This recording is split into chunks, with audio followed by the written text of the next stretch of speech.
Malawi Brief. Posachedwa pa tikupasireni nkhani madzulo pa Times TV lero pa 19 December 2025. Mlembi wamkulu wa chipani cha Malawi Congress Richard Mmanja akhalabe m'manja mwa polisi mpaka lachitatu sabata lamawa. Izichitika chifukwa chakuti oweruza milandu amzonde mvula wayimitsanso kumva pempho la Belo pa mlandu omwe Mmanja akuganizira kuti amafuna kupha munthu. Mmodzi wa Malawi ambali ya boma Senior State Advocate Lukia Jafari anauza bwalo la milandu kuti sanakonzekerebe kuyankha pempho la Belo. Oyimira mlandu Mmanja George Kadzipatike atabanda anena kuganiziridwa chifukwa akhala mchitokosi nthawi yayitali. Tisanayambe kupereka pempho lathu la Belo, aboma maloyas aboma anadzuka ndi kunena kuti akufuna kuti mlandu usachitike lero chifukwa chonena kuti iwo sanakonzeke sanabweretse yankho ku pempho limene ife tinapempha chifukwa amayenera kubweretsa yankho lawo munchikalata ndi sanabweretse yankho ililonse. Ife tinakana pempho limenelo komano abwalo anena kuti iyayi tiwapatsebe mpata aboma kuti apereke yankho lawo ku pempho limene ife tapempha loti achimwendo atuluke pa Belo. Ndi abwalo anena kuti no mlandu udzakhaleko lachitatu sabata lamawa nthawi yateno. Mmene alili kuchipatalako anawayeza zina komano kuyezako kukanapitirira chifukwa ndikumbukira kuti ngakhale dzulo kunali kukupitirira kuwayeza zosiyanasiyana mthupi mwawo. Ndi posachedwa patilandira ripoti zoka kumadokotala kuti kodi apeza chani komanso chithandizo chake chikhala chotani. Mmanja ndi Alfred Kadula adamangidwa sabata latha. Nthambi ya malamulo ya Law Commission yamba kunikira malamulo anthu othawa kwawo pa zifukwa zosiyanasiyana. Wapampando wa komiti yapadera yomwe ikuyendetsa za izi Edson Kapindu ati izi zili chonchi kamba kuti malamulo akalewa samalemekeza ufulu wa anthuwa. Akapindu ayankhula izi pa mkomano omwe unachitikira ku Lilongwe pomwe nthambi zosiyanasiyana zinabwera pamodzi. Zambiri mlipoti ili la Mese Matonga. Akapindu anati mwazina komiti yomwe ilipo pakadali pano yolandira makalata a anthu othawa kwawo ndipo akufuna kupatsidwa zilolezo chokhala mdziko muno yakhala isakukumana mwina kwa zaka zisanu. Chomwe tikukamba ndichonena kuti malamulo aonikenso kuti kodi maufulu amene anthu aziyembekeza ndi ati amene saziyembekeza ndi ati, sikuti angakhale ngati mmene alili mbadwa aliyense wa Malawi. Iyayi sizimakhala choncho kulikonse pa dziko lapansi pamakhala kusiyana. Ndipo m'mawu ake nduna yoona za chitetezo cha mdziko komanso yemwe anali mlendo olemekezeka pa mambowu apita mukhito anati dziko lino limalemekeza maufulu ndipo boma lidzipereka pa nthawi yomwe malamulowa akuunikidwanso. Atandisankha kukhala nduna ndinachiona choyenera tatha kukumana ndi akuluakulu akulifikizi kuti tiwapempha bwana kuti achite institute committee imeneyi kuti anthuwa tiwaone kuti amene ali oyenererawo tawapase status ya refugee monga malamulo amene amanenera. Mwazina malamulo omwe alipo pakadali pano samalola anthu omwe anathawa kwawo pa zifukwa zosiyanasiyana kulandira nawo maphunziro a sukulu za ukachenjede komanso kuchita bizinesi ndi kukhala ndi katundu wochuluka. Nduna yoona zofalitsa nkhani ya Shadrack na Malomba yapempha nkhani kuti azilemba nkhani zawo mwaukadaulo ngati zomwe zingabweretse kusintha komanso kupereka njira zothetsera mavuto omwe anthu akukumana nawo. Nduna yanena izi pamene imakumana ndi bungwe la nkhani ku Blantyre. Miriam Mayawa ndi zambiri mlipoti limene wawerenga Veronica Kafumbe. Ndunayi yapempha atolankhani kuti azilemba nkhani zoti zizibweretsa kusintha pa mavuto omwe a Malawi amakumana nawo. Msonkhano umene unachitikira pansi pa mutu woti kubweretsa chilungamo, umodzi, mtendere ndi chitukuko umatsindika zakufunika kwa ukadaulo wapamwamba polemba nkhanizi. Titero kuti uthenga wa lero unali wayamikira ntchito imeneyo akhala kugwira. Ife kunduna wathu timadalira kwambiri komanso mboma la profesa His Excellency Professor Arthur Peter Mutharika amene wanena kuti iye afuna ayendetse dziko lino osabisa china chilichonse komanso aliyense atengepo mbali yakuti tikathe kusintha Ayusuf Daisa mlembi wa gululi wati gululi likuyesetsa kumbali yake kuthandizira kuti atola nkhani adzitha kupereka nkhani kwa anthu zimene zili zothandiza. Ngati bungwe limeneli ndife okondwa kuti chaka chino cha 2025 tikwanitsa ndithu kuchititsa msonkhano umene waukulu umene tinati ndithu mlendo olemekezeka nduna yofalitsa nkhani amene ndi olemekezeka Shadrack Namayomba amene nsonero ngati mlendo olemekezeka pamwambo umenewo.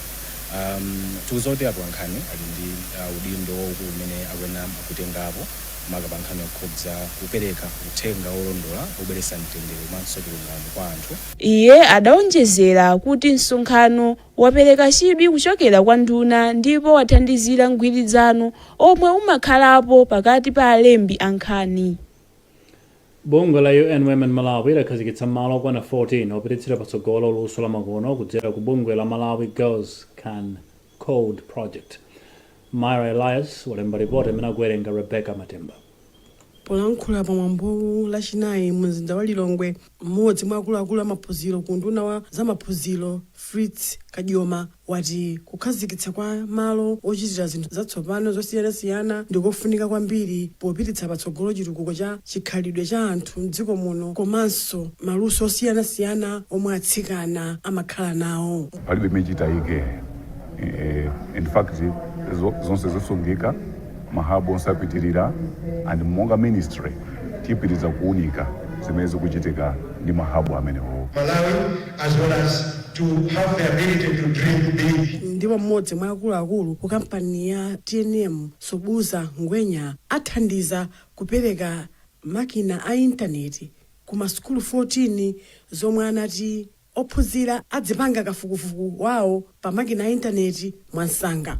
Ife TNM ndi kampani yakuno ku Malawi, ndipo kuti kampani ikule imafunika luso loti anthu azitha kukhala ndi ma skills oti agwire ntchito yotukula technology. Ndi tikaona program yonena kuti Malawi Girls Can Code imathandiza kuti anyamata ndi atsikana akumapanga develop luso lothandiza kuti technology ipite patsogolo. Ndipo mkulu wa project Anelipipa Chikoko wati ntchitoyi ifikira ophunzira oposera 2000 ndipo 70 pa 100 aliwonse ndi atsikana ndipo 30 pa 100 aliwonse akhala anyamata. Bungwe la Design Outreach lapempha Malawi kuti asangokhala anthu olimbira kupemphera kokha komanso kuti azigwira ntchito molimbika pamene akutsogoza mulungu mnyengo zonse. Akori Bichi mdziko la America ndi wanena izi pa bwalo la mfumu yaikulu Chimutu mboma la Lilongwe pomwe bungweli limapereka thandizo la chakudya kwa mabanja 700 omwe akhudzidwa ndi mavuto a njala mbomali. Sambeni ripoti ili la Clever Mwale. Now why would people give money in the US to give food to people they have never seen? It's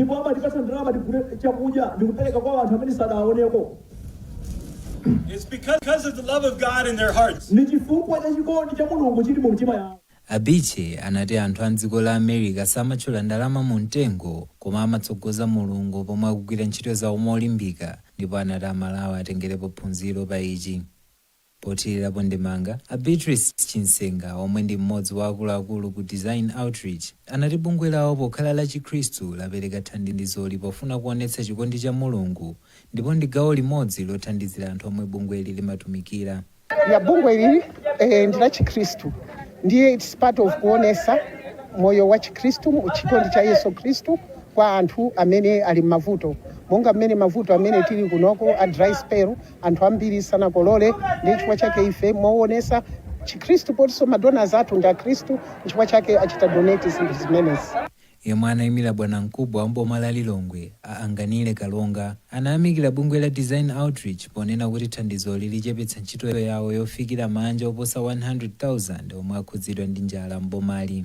Madera ambiri ngati achina Chimutu uno amene afikiridwa, achina Mazengera, achina Chitekwere, achina Sinde, achina Kalolo, ndi anthu otenazo kuti akadalibe okhudzidwa ndi nkhani ya mvulayi.